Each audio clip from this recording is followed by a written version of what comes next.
মহাজ্ঞানী গণে দুখে ইন্দ্রিয় কদমী কাম ক্রোধ মোহ যিনি জিত ব্রহ্মপদ পাওই প্রভু কোনো তাহার আছে বিঘিন। পঢ়ি যাওঁতে কথাটোত গণ্ডগোল যেন লাগে। মহাজ্ঞানীগণে দুখ কৰি পেলাই ইন্দ্ৰিয় দমন কৰে, কাম ক্ৰোধ লোভ মোহ মদ মাৎসৰ্য ঈৰ্ষা অসূয়া দমন কৰি তেওঁ জয় কৰে আৰু এদিন জয় কৰি ব্ৰহ্মপদ লাভ কৰে। আৰু ব্ৰহ্মপদ লাভ কৰি পেলাই তেওঁ কি হয়? আহি বিঘিনী হয়। কিন্তু মানুহটো গণ্ডগোল কেনেকৈ তেতিয়াহ'লে? এটা ভিতৰত এটা কাহিনী আছে সোমাই। দুৰ্বাসৰ সদায় মনত চিন্তা হৈছিল, মই কিবা কম নেকি? দেৱাদিদেৱ মহাদেৱে যদি ব্ৰহ্মজ্ঞান প্ৰাপ্ত হ'ব পাৰে, ব্ৰহ্মাই নাভি কমলত জন্মগ্ৰহণ কৰি যদি ব্ৰহ্মপদ পাব পাৰে, মই কিয় পাব নোৱাৰো? হিংসাৰ জেদেৰে তেওঁ অটব্য অৰণ্যৰ পৰ্বতৰ শিখৰত ধ্যানমগ্ন হ'ল। অনাহাৰ অনিদ্ৰায়, আহাৰ যেতিয়া নাখায় অন্নগত প্ৰাণ, গতিকে মাংসবিলাক শুকাই গ'ল, হাড় কেইডাল থাকে, কিন্তু মুখেৰে কিবা এটা কৈ আছে, নাৰায়ণ নাৰায়ণ। দেৱতাবিলাক আকাশ মাৰ্গেদি গৈ ইন্দ্ৰক ক'লে, অন্যবৰ দৈত্য দানৱ অসুৰে আমাক স্বৰ্গৰ পৰা বিতাড়িত কৰে, এইবাৰ ঘটনা বেলেগ বোলে। কেনে? এইবাৰতো ঋষি। কি ঋষি? যত আছে, কিন্তু হাৰ লাগি গৈছে, কিবা কিন্তু কৈ আছে। ইন্দ্ৰই বোলে তেতিয়াহ'লে এইবাৰ ঋষিয়ে আহিব,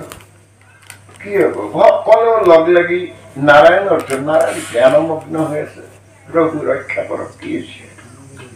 অন্যবাৰ দৈত্য দানৱ অসুৰে আমাক স্বৰ্গৰ পৰা আঁতৰাই তুমিয়ে প্ৰভু আমাক আৰু থিতাপি লগাই এইবাৰ এইবাৰ কি আছে? কোনোবা ঋষি এজনে হয় নেকি? নাৰায়ণ ধ্যানস্থ হওক। নাই নাই, ভয় নকৰিবা, এজন দুৰ্বাসা, তেওঁ ব্ৰহ্মজ্ঞান লাগে তেওঁ, কিন্তু আক্ষেপটো লৈ গৈছে। শিৱই যদি পাব পাৰে, ব্ৰহ্মাই যদি পাব পাৰে, হিংসুক হৈ পেলাই ব্ৰহ্মজ্ঞান পাব নোৱাৰি। তেওঁৰ আদৰ্শেৰে আগবাঢ়ি যাওক, কিন্তু মনতে আগতে হিংসাটো লৈ আছে। নহয়, আমাৰ কিন্তু ভয়, তোমালোকে চিন্তা নকৰিবা। মাজৰাতি নাৰায়ণ গৈ ক'লে, হে দুৰ্বাসা, কিহৰ বাবে ইমান ত্যাগ স্বীকাৰ কৰিছে? ব্ৰহ্মাই যদি ব্ৰহ্মজ্ঞান পায়,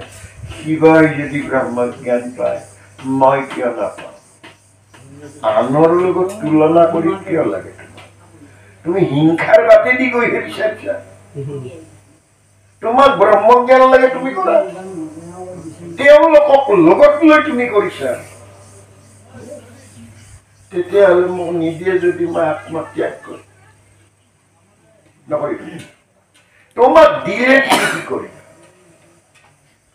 দিলোৱে বাৰু, কি কামত আহিবনে? এই হাড় কেইডালেৰে তুমি ক'ত কি কবা? পাই যাম, জানি যাম, মই পালো, তোমাৰতো লাভ নহ'ব। তুমি আৰু বিলাই দিব লাগিব। যিমানে বিলাই দিবা সিমানে মহান হবা, তাৰে নাম সঁচা উদাৰতা। তুমিতো বিলাবই নাপাবা, দেখো পাল্লা মাৰা গলা, কি কাম নাই। মোৰ দেহটো যদি মই সবল আগৰ দৰে হৈ যাব পাৰিম। হয় নেকি? এতিয়াও 2 প্ৰহৰ বাকী আছে ৰাতিপুৱা হ'লৈ। তথাস্তু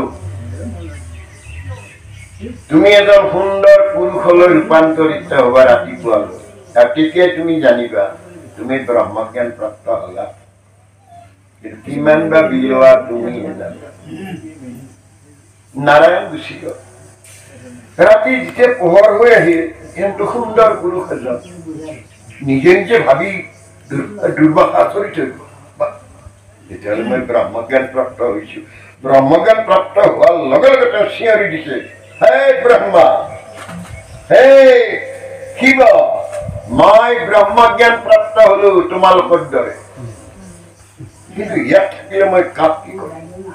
মই নামি যাম। পৰ্বতৰ টিঙৰ পৰা তেওঁ নামি আহিল আৰু অম্বৰীশৰ ৰাজ্য পাই। পাপ মন্ত্ৰীসকলক সুধিলে যাকেই লগ পায় কাৰ ৰাজ্য বোলে অম্বৰীশ ৰজা খবৰ দিয়া গ'ল ব্ৰহ্মজ্ঞান প্ৰাপ্ত হোৱা পুৰুষ আহিছো মানে গৰ্ভ পৰ্বতত একদম থিয় দি পেলাই কৈছে তেওঁলোকে কৈছে বোলে ৰজাটো সেই ঘৈণীয়েকৰ লগত দুইটা ৰজা ৰাণী এই দুইটাই অনাহাৰ অনিদ্ৰাৰ ব্ৰতত আছে কিহৰ ব্ৰত বোলে নাৰায়ণ এনেকে কৰি নাপায় নহয় মই কিমান কষ্ট কৰিছো দেহা মাৰি দিছো হাৰ ওলাই গৈছে পাই গলো এতিয়া খবৰ দিয়া গ'ল বোলে নহয় বহি আছে সেয়া আগেদি গ'ল তেওঁ আৰু অম্বৰীকে তাক প্ৰণাম জনাইছে যে এইজন অমুক তেওঁ স্নান কৰিব গৈছে আৰু স্নান কৰিব যাওঁতে তেওঁৰ ব্ৰতটো শেষ হৈছে ঋষিমুনিবিলাক কৈছে কি কৰা ভাল বোলে জলৰূপী নাৰায়ণ 100 জল এনেকে লৈ থৈ নুঠিবা কিন্তু তেওঁ আহিলে একেলগে আহাৰ লগা তেওঁ স্নান কৰোঁতে ব্ৰহ্মজ্ঞানী যদি ক'বা মোক নুসুধাকে সাধাৰণ ঋষিমুনিক সুধি পেলাই তেওঁ ব্ৰত ভাঙিলে আজি কৰি এই চুলি একোচা টান মাৰি আনে আৰু দলি মাৰি দিলে পুৰা জুই হৈ যায় অম্বৰীশক পুৰিব খেদি যায় অম্বৰীশে নাৰায়ণক কয় প্ৰভু মইতো তেওঁৰ সেৱাৰ বাবে কিন্তু মইতো একো কৰা নাই এতিয়া তেওঁ কৃতাগ্নি নিজৰ চুলি নিজে চিঙি দলি মাৰি দিলে পুৰা জুই মোক পুৰি মাৰে প্ৰভু তুমি ৰক্ষা কৰা নাৰায়ণ সেই সময়ত মানে বৈকুণ্ঠ নিদ্ৰা চক্ৰহে ভাবে মোৰ নামটো কিন্তু সুদৰ্শন বেয়া দেখা কাম চলি আছে প্ৰভু থকা আঙুলিৰ পৰা ওলাই গৈ খেদিব এইটো কিহে খেদে এই তেতিয়াহ'লে মই ব্ৰহ্মাৰ ওচৰত যাম দৌৰি গৈ ব্ৰহ্মাক ক'লে ব্ৰহ্মাদেৱ ৰক্ষা কৰক বোলে হৈছে তুমি মাজৰাতি ব্ৰহ্মজ্ঞান পোৱা বুলি আমি গম পাই গৈছো কব আহিব নালাগে ন কব নাই ৰক্ষা কৰক কি হ'ল এইটোতো বিষ্ণু চক্ৰ আমি ৰক্ষা কৰিব কৈলাশত গৈ চিঞৰি দিলে তেওঁ কিন্তু কৈলাশ পঠিয়াই ক'লে তুমি ব্ৰহ্মজ্ঞান মাজৰাতি পোৱা বুলি খবৰ জানো তাকে কব আহিছিল কব নাই ৰক্ষা কৰক কি হ'ল বোলে বিষ্ণু চক্ৰ মই ৰক্ষা কৰিব নোৱাৰো নাৰায়ণৰ ওচৰত গৈ ভৰিত জোকাৰি দিলে প্ৰভু ৰক্ষা কৰক তেওঁ চকু মেলি ক'লে ৰক্ষা কৰক মানে তুমি অম্বৰীশ নোহোৱা তুমি দুৰ্বাসা নোহোৱা বোলে দুৰ্বাসা তোমাক ব্ৰহ্মজ্ঞান দিয়া হৈছে নহয় কিমান বিলালা বোলে বিলালৈ খোৱা নাই নিবিলাওঁতে তোমাৰ কি গণ্ডগোলটো লাগিল বোলে তোমাৰ সুদৰ্শনে মোক খেদি লৈ এই তেতিয়াহ'লে মোৰ ভৰিৰ পৰা এৰি দিয়া অম্বৰীশৰ ভৰিতে ধৰা গতিকে ইয়াত ইমান পায়ো একো কামত অহা নাই তেওঁ সেইকাৰণে ইয়াতে দেখুৱাইছে যে জ্ঞানী গণে দুখে ইন্দ্ৰিয়ক দমি কাম ক্ৰোধ মোহ দিমি যিটো ব্ৰহ্মপদ পাৱৈ প্ৰভু কোনো কাহাৰো আছে বিধি পোৱাটো ডাঙৰ কথা নহয় পালন কৰাটো লোৱাটো ডাঙৰ কথা নহয় বহু মানুহে আমি ঘৰত কেতিয়াবা লৈছো পিঠা হাতৰ দিনৰ হয় কিন্তু মাল আছে না মালৰ ওপৰতে কথা হল আৰু দোকানত মাল নাথাকিলে তোৰ গ্ৰাহক নাহিলে তাকতো বেলেগে কব দোকানক এনে বন্ধ কিয় কৰি ৰাখা আমি তাচ খেলালে কিন্তু প্ৰতি খেলাতে 10 টকাকে দি যাওঁ আড্ডাটো কিহত ভৰি গ'ল গতিকে আমি সাৱধান আমি মহামূঢ় গৃহবাসী সুখে সংগ লৈয়া ভকত তোমাৰ চৰিত্ৰ কথা শুনিলাতে তৰিলো মায়া দুষ্ট আমি গৃহবাসী প্ৰত্যেকে ঘৰ বাৰী ল'ৰা ছোৱালী সতি সন্ততি আনহাতে আমি অজ্ঞান আৰু মূঢ় কিন্তু এটা বস্তু আমি জানিলো তোমাৰ চৰিত্ৰ তুমি শিশু কৈশোৰ বাল্য যৌৱন ইমান অৱস্থালৈ হে প্ৰভু বক অঘ পুতনা কংস শিশুপাল ইত্যাদিক নিধন কৰিলা যদিও তুমি নিধন কৰি তেওঁৰ আত্মাটো আকৌ তোমালৈ লৈ গৈছা সি কংসই হোক সি ৰাৱণেই হোক প্ৰতিজন যে তোমাৰ পৰা উৎপত্তি হৈছে জীৱাত্মাটো আকৌ তোমালৈ গৈছে তোমাক যিজন ব্যাধে কিন্তু স্বীকাৰ কৰিছিল চৰণত সেইজনো কিন্তু আগতে তুমি কৈছা মোতকৈ আগতে তুমি যোৱাগৈ বৈকুণ্ঠলৈ ৰথ আহিছে ভকতৰ প্ৰতি ইমান দয়াশীল এইজনৰ কথা যিয়ে এবাৰ শুনে মায়া দূৰত যায় মায়া এনে বস্তু অবস্তুক দেখা হয় বস্তুক আগুৰি সেইটো মোহৰ মায়া জানা নিষ্ঠ কৰি এখন মায়াৰ বজাৰ এই মায়া বজাৰত বেহানি কৰিলো সময়ৰ কাম গণি কিমান পালো কিমান নাপালো চাবলৈ নাই আহৰি আজি আহিছে সময় উভতি চোৱাৰ যি বাটে পালো এই মায়া বজাৰ আহোঁতে কান্দিছো নাজানি নুবুজি মাজত হাঁহিলো বুজিও নুবুজি কিমান পালো কিমান নাপালো চাবলৈ নাই আহৰি অহা বাটে মোক মাতিছে বাউলি অহা বাটে মোক মাতিছে বাউলি সন্ধ্যা লাগিছে জীৱন পদূলি জীৱন চাকিটিৰ তেল দেখো শেষ মায়াৰ বান্ধনত ইননি বিননি মৰিবৰ পৰত বেলেগে কয় বাহিৰত দেখুৱাই আনিছি দে চব কথা বাদ দি ৰাম বুলি মাটি মাৰি যাম মায়াৰ বান্ধন এই মায়া মাধুৰীৰ পৰা আমি তৰিবৰ কাৰণে এটাই মাত্ৰ উপায় ভগৱন্ত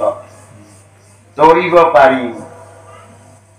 কাল মায়া বুলি কৈছে এই মায়া অধিপতি ভগৱন্ত কাৰণ হে কৃষ্ণ স্বামী তজু পাৱে আমি কেৱলে শৰণ চাওঁ তেওঁক তাতে লোৱা আৰু কৃষ্ণ এক দেৱ দুখ হাৰি কাল মায়া দিৰ অধিকাৰী গতিকে মায়াৰ অধিকাৰীৰ লগত যেতিয়া মোৰ লাভ কৰি থাকিম ভাল পাই থাকিম প্ৰেম হব গতিকে মই অধিকাৰীক জানিম আমি অধিকাৰীজনৰ লগত সম্পৰ্ক কৰিব লাগে ইয়াত এই নিমিত্তে কৈছে তজু পাদ পদ্ম হৃদয়ে ধৰিয়া গাইব গুণ নাম এতেকে মুকুতি অপ্ৰয়াসে পাইব হেনহে আছিল তেওঁৰ পাদপদ্ম পাদপদ্ম স্মৰণটো সদায় হব লাগে যাৰ ৰাতুল চৰণ তলত ধ্বজ বজ্ৰ জব অঙ্কুশ পদ্ম চৰণৰ আঙ্গুলিত ৰত্নৰ উঝন্তি নক্ষচন্দ্ৰমা যুদ্ধ দেখিকে কবিতা অতিকে সুন্দৰ চৰণ পদ্ম সম চৰন্ত ৰত্ন নপুৰ গমন গম্ভীৰ এই দুখানি অভয় চৰণ নিৰন্তৰে এই চৰণ দুখানিৰ আশ্ৰয়তে মই জীয়াই পদুমৰ ঠাইডালে যেনেকৈ বোকাৰ লগত সম্পৰ্ক আমাৰ ভকত বিলাকৰ সম্পৰ্ক চৰণ সেই গুৰুজনাক বুলি কওঁতেও চৰণ বুলি কৈছে কৃষ্ণৰ বুলি কওঁতেও আকৌ চৰণ বুলি কৈছে আৰু তেওঁলোকৰ মৃত্যুৰ সময়তো চৰণতে কিন্তু মৃত্যু হৈছে কালে খৰডাল লাগি পেলাই ভৰিতে লাগিছে তেতিয়াহ'লে আমাৰ কেনে মানুহজন বোলে বাকী মুখত দেখি কথা ভৰি আছে চাবৰি গুচি যাব সেই কাল অজগৰে আমাক গিলি আহি আছে ইফালৰ পৰা গিলি আহি আছে এইখিনি আছে সাপেটো আৰু চবাই নাখায় ঢোকে মাৰে এতিয়া আমাৰ দৰে মানুহবিলাকক ইচ্ছা কৰিলে ভগৱানে একে ঢোকেও কান্ত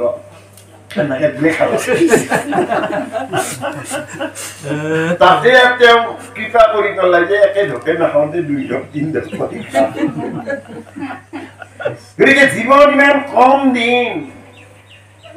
এই কম দিনৰ ভিতৰত মোৰ সেই চিন্তাটো হ'ব লাগে যে মই দেহ নহয় মই আত্মা মই পৰমেশ্বৰৰ বিচ্ছুৰিত অংশ মই বৰ কম দিনৰ কাৰণে আহিছো মই অকলে অহা নাই দুটাৰ সংযোগত মই আহিছো আৰু যাবৰ দিনা মই অকলে নাযাওঁ 4টাই কান্ধত নিব তেতিয়াহ'লে 4 সত্য ধৰ্ম অৰ্থ কাম 4 গুৰুদেৱ নাম ভকত চাৰি মোক নিবদিন চাৰি গতিকে চাৰিটোক মই জানিব লাগে যিদিনালৈ মই মোকেই ভজিব নোৱাৰিম ভগৱন্ত কৈছে তুমি মোক আৰু নাপা মই মোক ভজিব লাগে আৰু মোক ভজিবৰ কাৰণে আমি বিলাকক প্ৰত্যেকে নিজক ভজিবৰ কাৰণে এই প্ৰথম স্কন্ধৰ পৰা তাতে বাৰু বুজিলে তৃতীয় স্কন্ধৰ পৰা ভাগৱতৰ শুদ্ধ আৰম্ভণি হৈছে আৰু তাৰ পৰা কেৱল মানুহ এটাৰ জ্ঞানৰ খলিতাডাল আগবঢ়াই পোহৰৰ জ্যোতিষ্ময় কৰিবৰ নিমিত্তে ক্ৰম ক্ৰমকৈ তেওঁ লৈ আহিছে ভগৱন্তৰ লীলামালাৰ মাজেদি আমি বিলাকক মানুহক কিছুমান আখ্যান আৰু উপাখ্যান দিছে উপাখ্যান বিলাকৰ মাধ্যমেদি গ্ৰাহকেন্দ্ৰত যদি পাইছে শেষত দেখি পৰ্যন্ত দিছে পুৰঞ্জনত মোৰ তিৰতাটো ইমান ধুনীয়া আছিল মৰিবৰ পৰত তাইক বা কোনে নিয়ে তাইৰ কথা ভাবোতে কিৰি হৈ জন্ম পাব লাগে তাৰমানে আব্দৰ ওপৰত দেখুৱাইছে আকৌ ভৰতৰ হৰিণটোৰ কি হ'ব মই মৰি গলে হৰিণটোৰ কি হ'ব সি হৰিণ হৈ জন্ম তেতিয়াহ'লে আমি বিলাকক সাৱধান হ'ব দিছে যে ভাৱনা লোৱা যিটো মহাপুৰুষ মাধৱদেৱে হাজাৰী উপাটানি কলে এই ভাৱক ভাই ভজ ভগৱন্ত ভক্তি ভাৱে তেতিয়াহ'লে আমাক মাৰ্গদৰ্শন কৰাই দিছে আকৌ এইটোও কৈছে তেওঁ যে আমি আহিছো যাতে কিন্তু যামে ভগৱন্ত প্ৰভুৱে নিজে যাওঁতে নিজৰ বংশটোক কিন্তু ধ্বংস কৰি গৈছে কাৰণ বেয়া বস্তু সমাজত থাকিব নালাগে ময়ো মোৰ দেহটোত থকা এই গোটেই বংশটো শেষ হৈ যাব কাৰণ আমি আমাৰ লগত আমাৰ সম্পৰ্ক নাই চকুৱে মনক ভাল নাপায় মনে নাকক ভাল নাপায় নাকে কাণক ভাল নাপায় ইন্দ্ৰিয় বিলাকে ইটো সিটোক বেয়া পায় তোতকৈ মই বেছি উন্নত মই থকাৰ কাৰণে তই কৰিছ কিন্তু সকলোৰে সমিল মিলত যে এই দেহটো ৰৈ আছে আৰু প্ৰতিটা দেহতে ভগৱন্ত আছে আত্মা ঈশ্বৰ আছে এই আত্মা ঈশ্বৰৰ উপলব্ধিৰ কাৰণে আমাক ভাগৱত দিলে ভাই ভাবুকাং গাই জ্ঞানম বাই বৈষ্ণৱ তত্ত্বটো হল আমি কোনো দেহ নহয় আমি ঈশ্বৰৰ বিচ্ছুৰিত অংশ বৰ কমিনৰ কাৰণে আহি আমাক ভাৱনা কৰিব দিছে আমি প্ৰত্যেকেই ভগৱান গতিকে আমাৰ দেহত থকা কাম ক্ৰোধ লোভ মোহ মদ মাৎসৰ্য ঈৰ্ষা অসূয়াক আঁতৰাই দিলে আমি প্ৰত্যেকেই ভগৱান কিন্তু আমি প্ৰত্যেকে ভগৱান হ'ব পৰা নাই নোৱাৰাৰ কাৰণটো হল খাদ্যৰ বাছ বিচাৰ বুলি ক'ব লাগিব কাৰণ আইৰ গৰ্ভৰ পৰা অহাৰ পিছত মই সাপডালো ধৰিব পাৰো বাঘকো ভয় নাই ভয় কি বস্তু বুজিয়ে নাপাওঁ কিন্তু যিমানে মই আহাৰ খাব ধৰিলো সিমানে মোৰ ক্ৰমে ক্ৰমে ইন্দ্ৰিয় বিলাক বেলেগ হৈ গ'ল গতিকে আমি চুক্তিত চলো চুক্তিত চলিলে আমাৰ মুক্তি নহয় দেৱতাৰ কোনো দেৱতা কোনেও দেখা নাই সমস্ত দেৱতা কল্পনা মাথোন তৃতীয় স্কন্ধত দিছে কেমেৰা নাছিল যে ফটো কৰি ৰাখিছে আমাক দুৰ্বোধ্য আত্মতত্ত্ববিলাক বুজাবৰ নিমিত্তে তেনেকৈ দিছে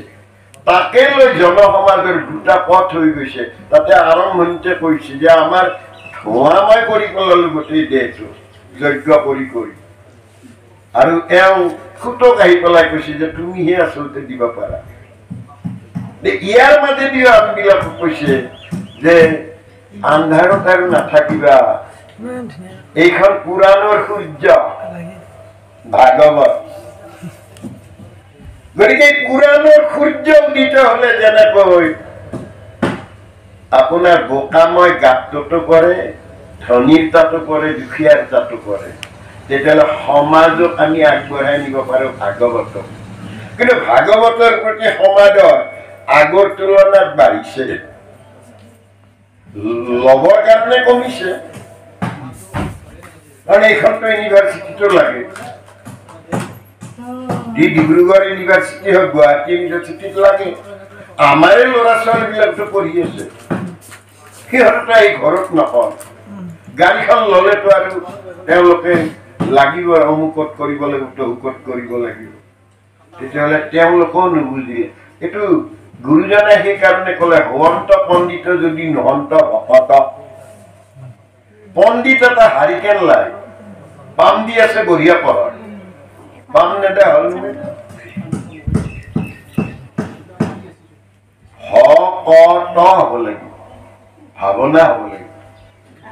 কীৰ্তন কৰিব পাৰিব লাগিব আৰু তেতিয়া পৰম তত্ত্বটো পাব মই কথা কোৱাই নাই কোৱাইছে তেওঁ কোৱাইছে তেওঁৰ পৰা সকলো হৈ আছে ইয়াতো এই নিমিত্তে আহি আহি ক'লে ভকতৰ দুখ দেখি ভগৱন্ত হৈলন্ত নেত্ৰ সজ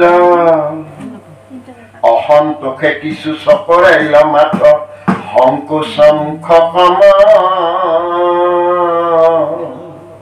সেইজন ভগৱন্তই ভকতৰ দুখ দেখি দুখিত হৈছে যাবৰ পৰত যাব পৰা নাই ভকতক এৰি থৈ সূৰ্যমুখী ফুলটোৱে যেনেকৈ ৰ'দত পৰি তলত পানী নোপোৱা সি মুজি আহিছে শুকাই গৈছে ভগৱন্তৰ তেনেকৈ মুখপদ্ম শুকাই গৈছে এনে ভকত পাইছিলো ইহঁতকে এৰি থৈ যাব লাগিব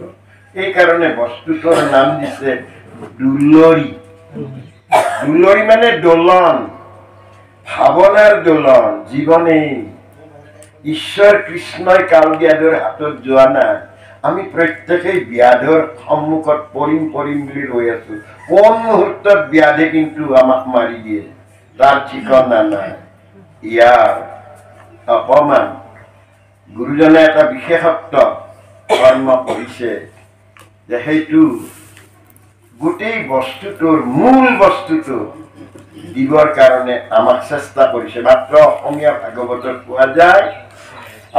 শুনা নৰলোক মহন্তৰ সুখ ও দেখা দুখ কেন ধন জন যত জীবন যৌৱন জানা সবে আশা সকলো মিছা ধন জন সকলো মিছা সকলো জীবন যৌৱন কেৱল আশা লাগে আৰু লাগে ইমান বিলাক লগাত বাদেও কি লাগে পুত্ৰ পৰিবাৰ সকলে অসাৰ নাতে ক তাতে ক মায়া খনেকে থাকিয়া খনেকে অন্তৰ সন্মুখে মেঘৰ আকাশ মণ্ডলত বায়ু বিলাকক বতাহে যেনেকৈ লৈ ফুৰাই আমাৰো জীৱনত পুত্ৰ পৰিবাৰ এইবিলাক অহা নাটকৰ দৰে ইয়াত দুটা কথা আছে ইয়াত এটা হ'ল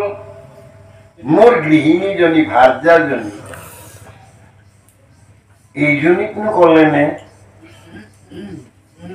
অহাৰ বুলি এইজনেইতো আকৌ কৈছে পুৰুষে প্ৰকৃতি ভকতি নকৰিলে কিন্তু নিসিজিব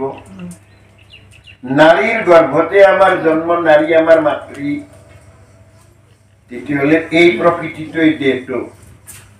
আৰু ইয়াত জন্ম হোৱা সন্তান কাম ক্ৰোধ লোভ মোহ মদ মাশ্চৰ্য ঈৰ্ষা অসূয়া না সেই ভাগতটোও হয় তাতকৈ যিবিলাক জ্ঞান চক্ষু দিছা এই ভাগতটোৱে হয়